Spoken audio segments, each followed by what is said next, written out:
আগামী 5 বছরের আগে আর জাতীয় নির্বাচন হচ্ছে না, এমনটি ধরে নিয়েই নতুন করে দলকে ঢেলে সাজাতে চাইছে বিএনপি। অতীতের ভুল ত্রুটি চিহ্নিত করে নতুন উদ্যমে তরুণ নেতৃত্ব আনতে চাইছে তারা। মহাসচিব সহ গুরুত্বপূর্ণ পদে পরিবর্তনের আশার গুঞ্জন রয়েছে। তবে দলটি কাউন্সিল ছাড়াই বেশ কিছু পদে পরিবর্তন আনা হবে বলে আভাস মিলেছে বিএনপির অন্দরমহল থেকে। আরও জানাচ্ছেন মোহাম্মদ সোহাগ বিশ্বাস। পদে আছে, আন্দোলনে নাই, আবার আন্দোলনে আছে, পদে নাই, এমন নেতাদের চিহ্নিত করে পদে পরিবর্তন আনতে চাইছে বিএনপি।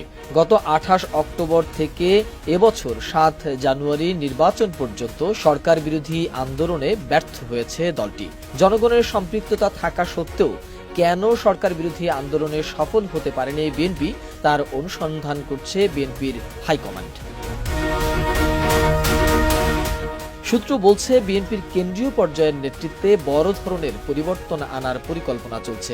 এ উদ্যোগ নিচ্ছে দলের শীর্ষ নেতৃত্ব। সাংগঠনিকভাবে দলকে গতিশীল, শক্তিশালী ও আন্দোলনের উপযুক্ত করে গড়ে তুলতে এ পরিকল্পনা নেওয়া হয়েছে।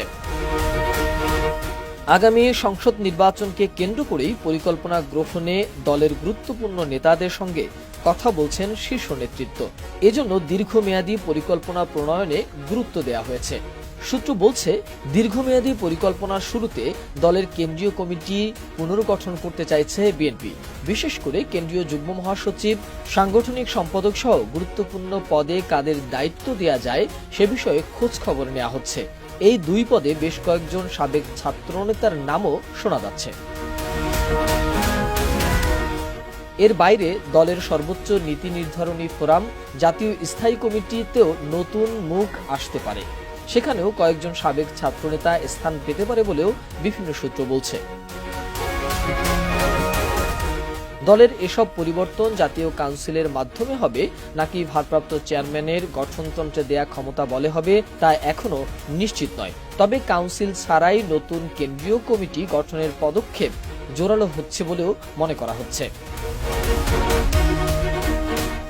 দলের চেয়ারপারসন ও ভারপ্রাপ্ত চেয়ারম্যানের অনুপস্থিতিতে জাতীয় কাউন্সিল করার পক্ষে নয় দলটির বেশিরভাগ নেতাই। ফলে কাউন্সিল ছাড়াই দলের কেন্দ্রীয় কমিটি গঠনের পক্ষে মত দিয়েছেন অনেক নেতা। ডিজাইন, এলিগেন্স, বিউটি, সেরা পণ্য সবার জন্য জেভিকো। এদিকে বিএনপির প্রভাবশালী নেতা দলটির মহাসচিব মির্জা ফখরুল ইসলাম আলমগীর দেশের বাইরে গেলেই নানা রকম গুঞ্জন ছড়িয়ে পড়ে। এবারও তিনি দেশ ত্যাগ করার পরই গুঞ্জন ওঠে মহাসচিবের পদ থেকে সরিয়ে দেওয়া হতে পারে তাকে, যদিও বাস্তবে এর কোনো ভিত্তি নেই। দলীয় সূত্র থেকে জানা যায়, দলের শীর্ষ নেতৃত্বের সঙ্গে বিভিন্ন বিষয়ে মহাসচিবের দ্বিমত আছে বলে আলোচনা রয়েছে।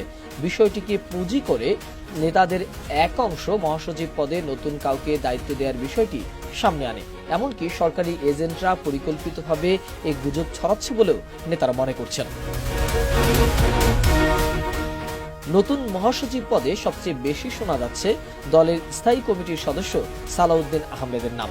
প্রায় 9 বছর ধরে দেশের বাইরে অবস্থান করা সালাউদ্দিন আহমেদ কতটা সাবলীলভাবে এ দায়িত্ব পালন করতে পারবে তা নিয়েও নানা ধরনের প্রশ্ন আছে। তবে রাজনৈতিক বিশ্লেষক ও দলের নেতাকর্মীদের বড় একটি অংশ মনে করে, মহাসচিব পদে পরিবর্তন আনার মতো বাস্তবতা বর্তমানে বিএনপিতে নেই। এখন এ ধরনের পদক্ষেপ নেওয়া হলে দল জাতীয় ও আন্তর্জাতিকভাবে ক্ষতিগ্রস্ত হওয়ার সম্ভাবনা রয়েছে। মোহাম্মদ সোহাগ বিশ্বাস, এটিএন নিউজ, ঢাকা।